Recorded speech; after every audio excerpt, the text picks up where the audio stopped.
கல்லிலிருந்து பிறக்கும் கடவுளுக்கு மத்தியில் சொல்லிலிருந்து பிறக்கும் என் தமிழன்னையை வணங்கி என் உரையை தொடங்குகின்றேன். சட்டை போட தடுத்தவனை சட்டம் போட்டு தடுத்தவர், சட்டை போட தடுத்தவனை சட்டம் போட்டு தடுத்தவர். தீண்டாமையை ஒழிக்க சட்டம் இந்த நாட்டுக்குள் நுழைய வேண்டும்.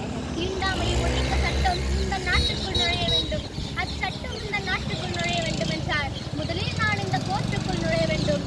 நான் இந்த கோர்ட்டுக்குள் நுழைய வேண்டும் என்றால் முதலில் இந்த கோர்ட்டுக்குள் நுழைய வேண்டும் என்று உணர்த்தியவர் தான் நம்முடைய அம்பேத்கர் அவர்கள். அம்பேத்கர் அவர்கள் தன்னுடைய பள்ளி பருவத்திலே பல சாதி இன்னல்களுக்கு உள்ளானார். அவர் தன்னுடைய பள்ளி பருவத்தில் பாடம் படிக்க செல்லும் பொழுதெல்லாம் தன்னுடைய சக மாணவர்களும் ஆசிரியர்களும் கூட அவரை நீ எல்லாம் எதுக்கு படிக்கிற, நீ எல்லாம் படிச்சு என்னவாக போறேன்னு பலரும் அவரை கேலியும் கிண்டலும் செய்யறாங்க. இதனை கேட்ட நம்முடைய அம்பேத்கர் அவர்கள் மனமுடைந்து அழுது கொண்டே தன்னுடைய வீட்டிற்கு செல்லும் பொழுது ஒரு ஆசிரியர் மட்டும் அவரை அழைத்து, நீ அழுதா இங்க எதுவும் மாறாது, நீ படிச்சா இங்க எல்லாம் மாறும் என்று சொல்றாரு.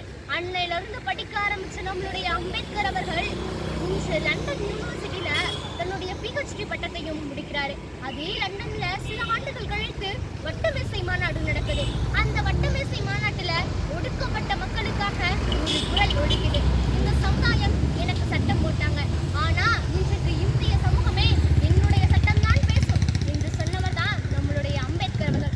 நம்முடைய அம்பேத்கர் என்னுடைய சிலையை உடைக்க காரணம் என் சிலைக்கும் உயிர் இருப்பதை அவர்கள் நினைக்கிறார்கள்.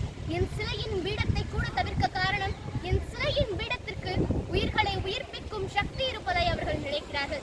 என் சிலையின் தலையை நீ உடை, உனக்கு உடைக்கும் உரிமையையும் பெற்று தந்தது நானே.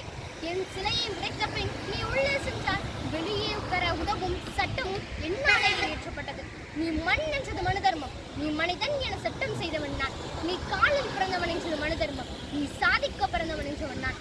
கல்லும் கம்பும் கடப்பாறையும் தாங்கிய கைகள் பேனா பிடிக்கட்டும் என்கின்றார் நம்முடைய அம்பேத்கர் அவர்கள்.